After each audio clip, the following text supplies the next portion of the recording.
This is Hidden Killers Week in Review. A look back at the most prolific stories of the week.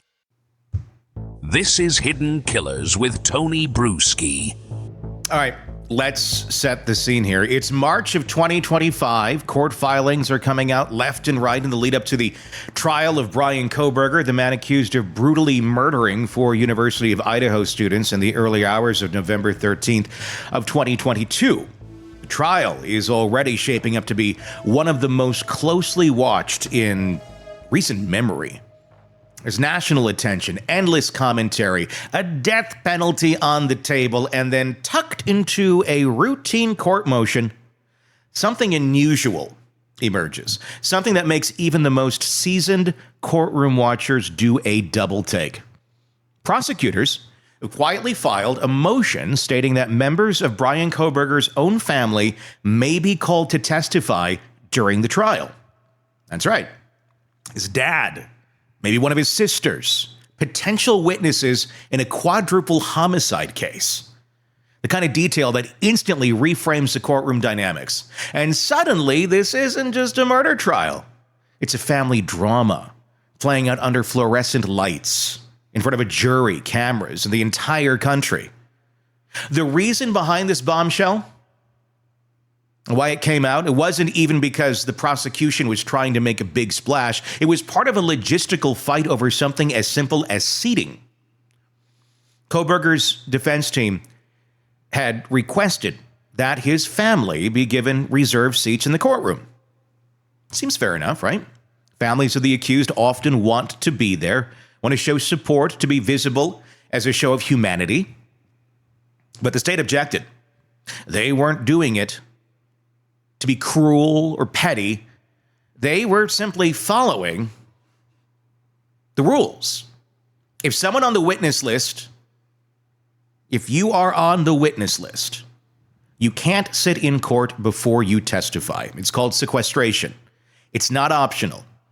It's there to make sure that witnesses aren't influenced, consciously or not, by hearing other testimony before giving their own. You can't unhear something. You know, it is what it is. So when the prosecution pointed this out, it essentially confirmed what had been quietly a possibility until that point. Members of Bryan Kohberger's own family are considered material witnesses by the state. And that makes them, at least for now, potentially part of the case against him. Let's unpack what that really means, because it's one of the things to say to, it's one thing to say to someone that they might be testifying. It's another to realize that this could be a father or a sister called to the stand in a capital murder trial where their own son or brother sits at the defense table. This isn't Law and Order. There's no dramatic music swell, no ad break to collect yourself. It's just human beings under oath, trying to reconcile love, grief, fear, and truth, all under the most excruciating pressure imaginable. So why would the state want to hear from them? What do they know that could possibly be relevant to a murder case that happened 2,500 miles away from their Pennsylvania home? Well, let's start with Bryan's father, Michael Kohberger. He's not just Bryan's dad. He was also the passenger in Bryan's car during a very important drive, mind you. In mid-December of 2022, just weeks after the murders, Bryan and his father drove from Pullman, Washington, where Bryan was a grad student, all the way back to Pennsylvania for the holidays. That's a cross-country road trip over 2,500 miles, and it happened while law enforcement was quietly closing in on the suspect. At that point, the public didn't know much, but investigators did. They had surveillance footage. They had an idea about the suspect's car, and they were watching. They drive from Washington to Pennsylvania under a microscope, covert surveillance, electronic tracking, the whole deal.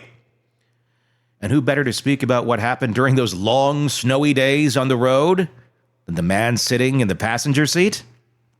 And there's no indication that Michael Kohberger had any clue what was going on during that trip. And he hasn't spoken publicly about it since. But the state isn't necessarily interested in his theories or emotions. They're likely interested in what he saw, what Bryan did, what route they took, whether anything odd happened. Did Bryan take any detours? Was he quiet, agitated? Did he stop anywhere unexpected? Did he dispose of anything? And it's not just what happened during the drive that matters, it's what happens after they arrived in Pennsylvania. Investigators later said Bryan was seen wearing gloves, cleaning his car, even dumping trash in a neighbor's bin. Did his father see that? Did he help him clean the car? Was there any conversation about what was going on? Again, this isn't about guilt by association at all. Michael Kohberger has not been accused of anything. But in the cold world of trial prep, it's a big deal. He's a potential source of firsthand information, and that makes him valuable.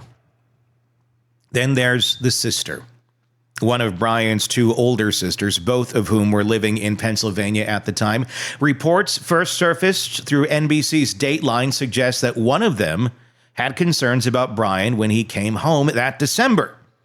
She noticed a few things, allegedly, that made her uneasy. Bryan was wearing latex gloves around the house. Oh, that's just Bryan. Consistently. Not for chores, just always, allegedly.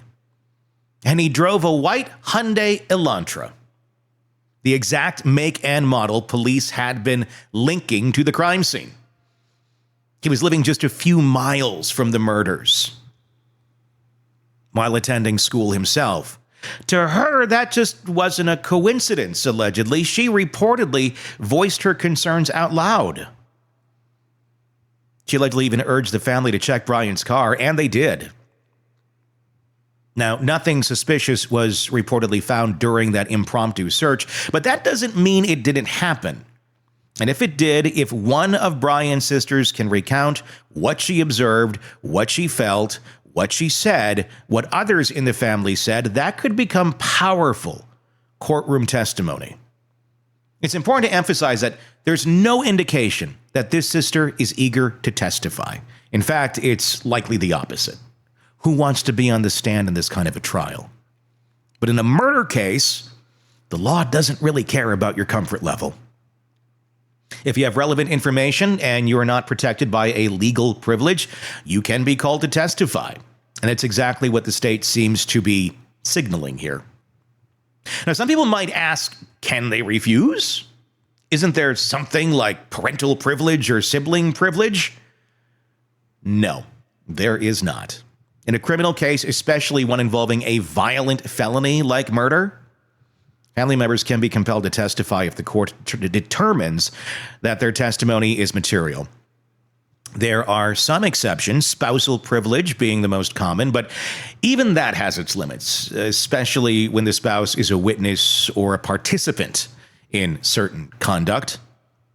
So unless Bryan's family and his family members are planning to invoke the Fifth Amendment, which would imply self-incrimination, and again, there's no evidence that they've done anything wrong, they're likely to have to take the stand if they're subpoenaed. And when they do, they won't be offering opinions or speculating. They'll be expected to stay with the facts. What they saw, what they heard, what they did. Nothing more, nothing less. From a human perspective, this is a brutal proposition to be in. You're dealing with the emotional wreckage of having a loved one accused of something unspeakable. You're trying to grieve the lives that were lost because you're still human and still horrified. And at the same time, you're trying to make sense of the person you thought you knew. Then the legal system calls. And you're asked to do the unthinkable. Get up in the court and say things that might help put your own child, your own sibling, to death or life behind bars. And let's be clear, Bryan Kohberger is facing the death penalty. Prosecutors in Idaho announced their intent to pursue capital punishment months ago. So for his family, this isn't just a legal proceeding, it's a possible life or death moment. And the idea that, in their own words, spoken under oath, might be used to help convict him, that's something no parent or sibling ever imagines they'll face. It's also worth noting that this kind of thing is incredibly rare. Not unheard of, but rare.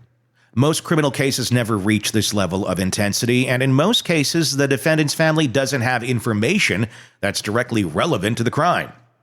But here, because of that cross-country trip, because of that time spent together, because of those early warning signs during the holidays, Bryan's family is more than just emotionally involved. They're potentially fact witnesses, and that's a distinction that changes everything.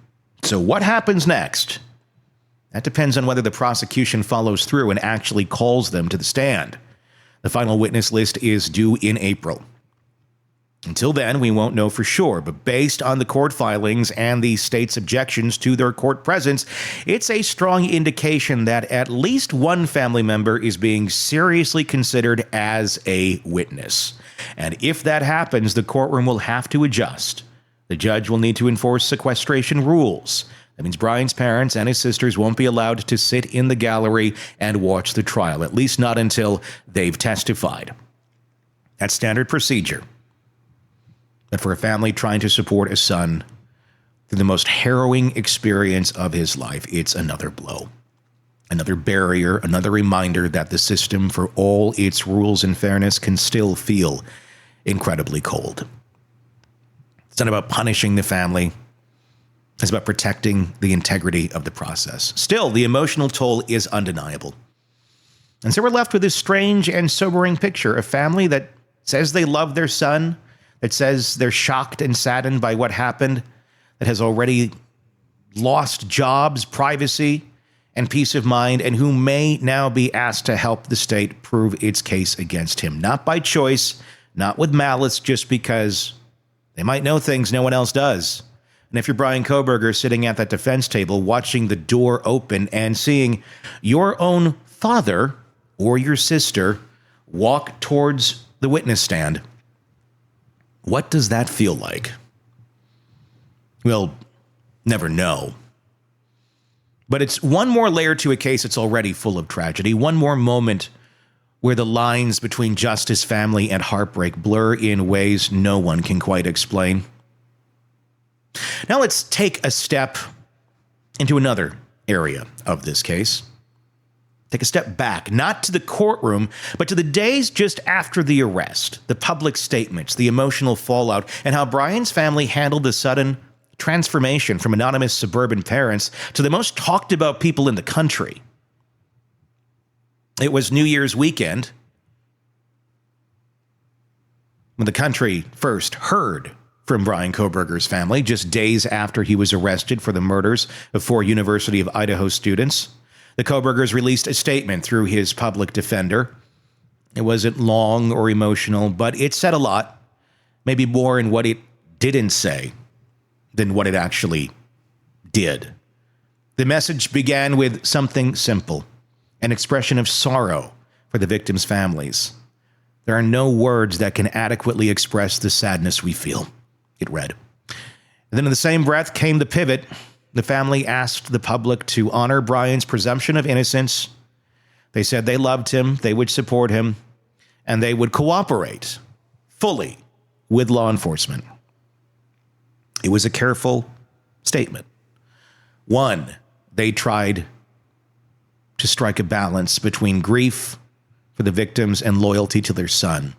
And when you read it slowly, you can almost feel the tightrope they were walking. Because on one side, you have an unimaginable horror, a crime that stunned a college town and captured national attention. And on the other, you have your child in handcuffs, accused of carrying it out. That balance between public sympathy and private loyalty has defined the Kohbergers' family role in this story ever since.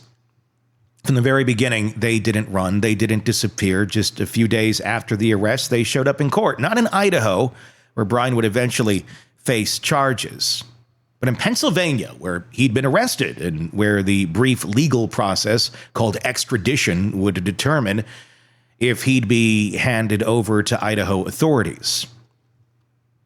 It was January 3rd of 23, a cold, gray day in Monroe County. Bryan Kohberger was brought into the courtroom wearing red jail-issued clothing escorted by officers. His family was seated quietly just behind the rail. His mother, his father, his two older sisters, they sat still, watched everything, and said nothing. There were no outbursts, no drama, just the quiet weight of a family trying to hold it together in the middle of a media circus. At the time, Bryan was being represented in Pennsylvania by a public defender named Jason LeBar. He spoke with the press after the hearing, and what he said gave a little more insight into what was happening behind the scenes. According to LeBar, the Kohberger family was in shock. They didn't believe Bryan was capable of the crimes he was accused of. They believed in his innocence. They were, in LeBar's words, trying to navigate a very complex situation while keeping their support for Bryan, but also acknowledged the pain of the victims' families. LeBar emphasized that the family had been cooperative with law enforcement. They answered questions. They didn't try to interfere, and they made it clear that they wanted to see the legal process play out. For the Kohbergers, there was no version of events where they stood in the way of an investigation, but there was also no version where they abandoned their son. That kind of duality is hard to explain and comprehend if you haven't lived through something like this. But for the Kohberger family, it became their reality. They were thrust into the national spotlight not because of something they did, but because of who their son was. Overnight, they went from a quiet, mostly private family in rural Pennsylvania to being scrutinized by the press, analyzed on cable news, and discussed in Facebook comments by strangers around the world. And they weren't prepared for any of it. How could they be? How could anyone be? Both of Bryan's sisters had careers. One was a therapist. The other had worked in education and had even been dabbling in acting, allegedly. They were professional women living relatively quiet lives. After the arrest, that all changed. According to reputable reporting, both sisters lost their jobs, not because they were accused of anything, but because of their last name. Their employers, it seemed, didn't want the attention. The association with the case was enough to make them unemployable. No one said it out loud, but it wasn't hard to read between the lines. Being related to Bryan Kohberger came with a price now. That loss of employment, it hit the family hard. Bryan's parents were both retired. His sisters had been part of the household's financial backbone, allegedly. Without their income, the family found itself in an increasingly precarious position. News Nation's Brian Anton later reported that the family was in what he described as very, very bad shape financially. They weren't funding a high-powered legal team. They weren't flying across the country for court dates. They were at home, trying to survive a storm they never saw coming. And yet, through all of that, they couldn't publicly waver in their support for Bryan. Privately, though, things seemed a little more complicated. LeBar later shared that Bryan's mother, Marianne, was emotionally devastated. She couldn't believe the accusations against her son. At the same time, she couldn't stop thinking about the victims. According to LeBar, she prayed for them daily. She couldn't imagine the pain their families were going through. That wasn't for show. That wasn't a press release. That was something she reportedly said in confidence. And it speaks to just how emotionally torn this family really was. Because when something like this happens, when someone you love is accused of doing something unspeakable, it doesn't just shake your trust in them, it shakes your trust in reality. You start rethinking everything, every conversation, every moment. You wonder if there were signs, if you missed something. At the same time, you cling to what you know. You remember birthdays. Remember those school photos. Remember quiet afternoons. And family dinners. You remember the kid you raised, not the face on the news. But those memories don't erase what's unfolding in real time. They don't change the headlines. They don't bring back the 4 young lives that were lost in Moscow, Idaho.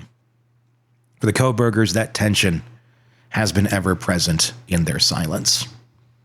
It's in their absence from Idaho courtrooms. And it's in the way they've tried unsuccessfully to stay out of the spotlight. They haven't done interviews. They haven't spoken out. Their only public comments have come through legal representatives. After that initial statement in January of 23, they've kept their distance, and not just from the media, but from the trial itself. As far as we know, they haven't visited Bryan in jail in Idaho. That's not necessarily because they don't want to. According to reports, it's a condition or a combination of factors: distance, finances, and of course, the complications that come with possibly being called as witnesses. That doesn't mean they've cut ties with Bryan. News Nation reported that the family stays in regular contact with him through phone calls. The exact nature of those conversations isn't public, and it probably never will be. But the fact that they're still in touch says something. It says that in spite of everything, they haven't let go. That may be the hardest part of all. Imagine being a parent or a sibling in that position. You're horrified by what happened in Idaho. You grieve for the victims, even though you've never met them. At the same time, you talk to your son, your brother, now accused of those very crimes. You listen to his voice on the phone. You hear him say he's innocent. Maybe. And maybe you believe him. Maybe you want to believe him. Or maybe you don't know what to believe anymore. That's not a place most of us can imagine. But that's where the Kohberger family has been living since the morning of December 30th, 2022. And as the trial draws closer, that pressure only builds. The world wants answers. The media wants footage. The courtroom wants witnesses. But the Kohbergers, they're just a family caught in the eye of a storm they never asked to be a part of. And that's the truth, at least as we know it. There's no public unraveling, no press conferences, no books or interviews, just a family trying to survive the fallout of something they did not see coming.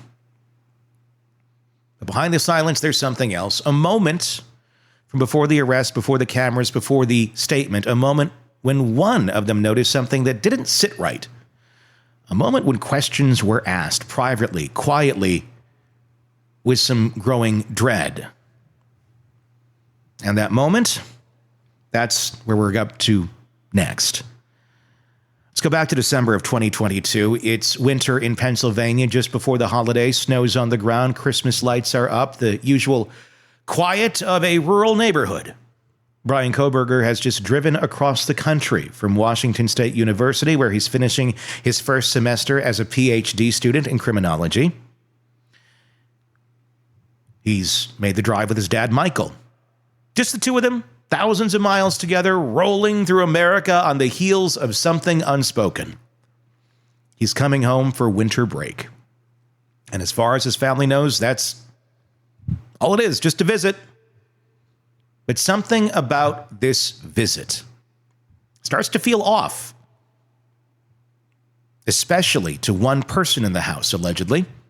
Reports later surfaced, first brought forward in NBC's Dateline special, that one of Bryan's sisters began to feel uneasy not long after Bryan returned home. And she wasn't just vaguely uncomfortable. She had very specific reasons for being on edge. Let's start with the facts as they were known at that time. By December, the murders of the 4 University of Idaho students had already been national news for weeks. The crime scene had been discovered on November 13th. A whole month had passed, and no suspect had been publicly named, but certain details had been released by investigators.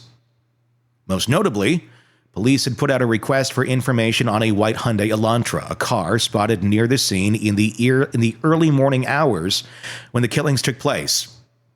They believe the driver or owner of that vehicle might have crucial information, even if they weren't directly involved in the crime. The make, model, and color were all over the news. It was one of the few concrete leads the public knew about at that time. Now, back in Pennsylvania, at home, Bryan pulls into the driveway in his white Hyundai Elantra. Same make, same color. Not just that. He'd been living just a few miles from the murder scene in Pullman, Washington, across the state line, but essentially a neighbor to the victims. It's not far. That's when, according to reports, one of the sisters started pulling the pieces together. This wasn't just her brother coming home for the holidays. This was someone who matched key details of the police description, the car, the location, the timeline. And then there was his behavior. Big factor in a lot of this. Bryan reportedly began wearing latex gloves around the house. Not while cleaning, not while cooking. Constantly. As in all the time, allegedly. That kind of behavior stood out. It wasn't casual, it wasn't explained, and in the middle of a high-profile unsolved murder case where DNA evidence was a major focus, it kind of raised some serious questions in one's mind. His sister reportedly brought this up directly and forcefully. She allegedly voiced her concern to other members of the family. She pointed out that Bryan's car was the same as the one police were looking for. She mentioned how strange it was that he hadn't taken off the gloves. And according to NBC's Dateline, she said it out loud. What if he was involved? Think about that for a second. That's not a suspicion you bring up lightly. It's not the kind of thing you whisper over coffee. You think Bryan did it? Nah. It's a life-altering question, one that carries the risk of tearing your family apart, but she said it, allegedly. Her concern didn't fall on deaf ears. The family reportedly took action, took a look at his car, not just a casual glance in the back seat, but a deliberate effort to look for anything unusual, anything that might confirm or ease their fear, allegedly. They found nothing. No blood, no weapons, no obvious signs of wrongdoing. And to be clear, they weren't trained investigators. They were a family, probably acting out of panic, trying to make sense of a terrifying possibility. But there's another layer here. According to investigators, Bryan had already taken significant steps to clean his car. Not a routine car wash either. Not going to the Jetstream car wash and getting it all cleaned up. We're talking bleach, gloves, careful disposal of garbage. Law enforcement had said that by the time they executed a search warrant after his arrest, the car had been thoroughly scrubbed down. So the fact that his family didn't find anything, that doesn't necessarily mean there was nothing to find. It may mean it had already been removed. But let's stick to what's verified. The sister raised concerns. The family searched the car, and at least one person in that household was genuinely afraid that Bryan might have been involved in something horrific.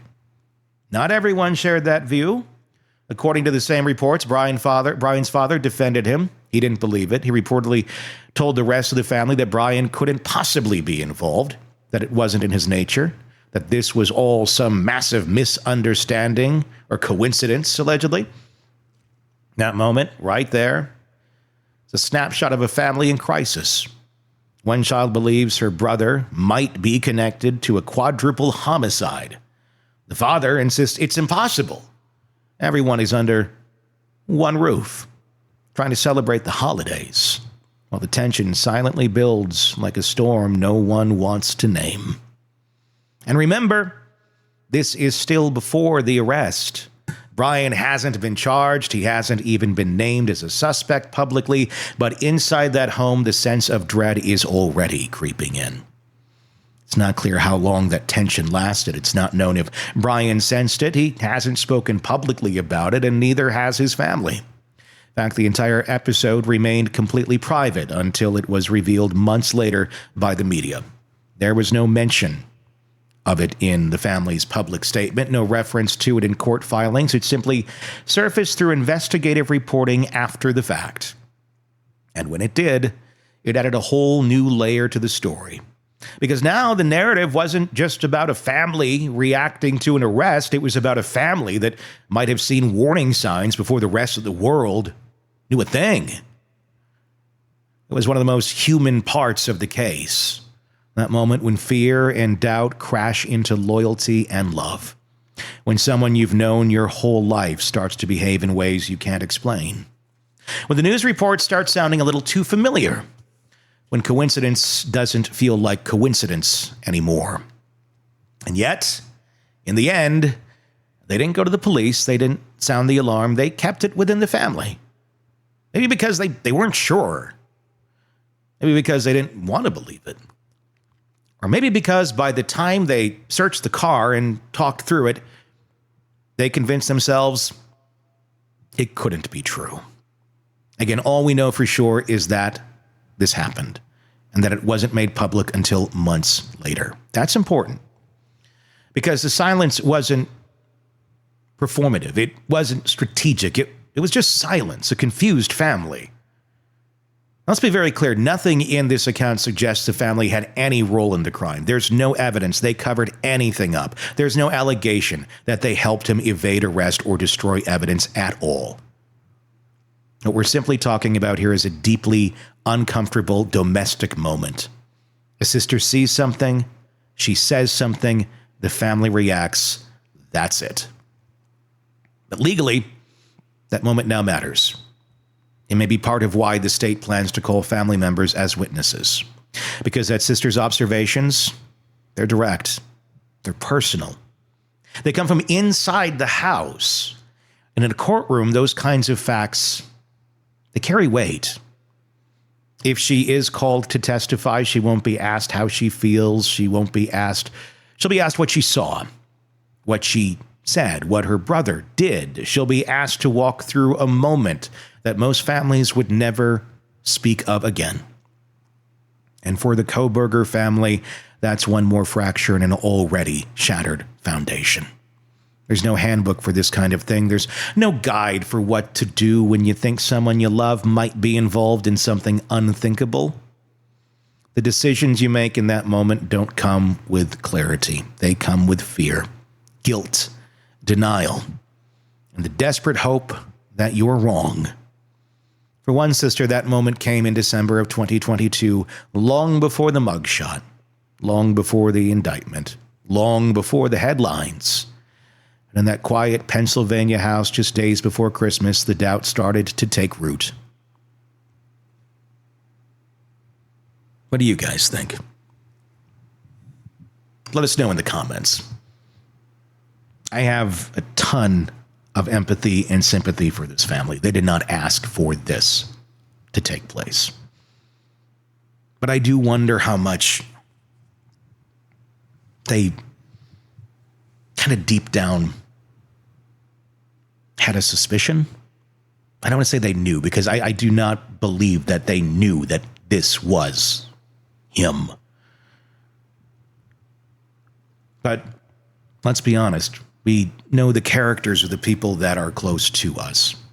And sometimes in a family dynamic, you know characters that you otherwise wouldn't be spending any time with if they weren't your family. And sometimes those characters are odd, strange, maybe even possibly dangerous, possibly even criminal. But you don't know what you don't know. And in many cases, it's just that. They're the odd duck. It is what it is. Rarely does it come this far. And I hope that family somehow finds a way to move on from something that they did not deserve to have to be a part of. Again, tell me your thoughts in the comments. I would love to hear them. And be sure to press subscribe wherever you are downloading podcasts so you don't miss any of our reports. And on YouTube, hit that bell, hit subscribe. Let your friends know we exist. Share this video. It helps us grow and reach more. And thank you for that support. I am Tony Brueski. Stay with us. Want to stay on top of the latest true crime cases? Press subscribe now and never miss a breaking update from the Hidden Killers podcast and True Crime Today. The mansion was pristine, gleaming marble floors, priceless art, not a speck of dust in sight. But beneath all that luxury, secrets, dark ones, the kind that send a chill down your spine when you realize someone's watching. And the housekeeper, she saw everything. The late-night visitors, the missing jewelry, the glass of wine that was only half finished before she disappeared. Some say the husband was heartbroken. Others say he was just waiting for the insurance check to clear. But if she had just been prepared, if she had just known the patterns of these kinds of crimes, if she had only subscribed to True Crime Today Premium Plus on Apple Podcasts, where she could listen to Hidden Killers with Tony Brueski, ad-free, and before everyone else, she could have gotten out. Instead, well, let's just say her final paycheck is still sitting in the mailroom. Don't make the same mistake. Subscribe now to True Crime Today Premium Plus on Apple Podcasts.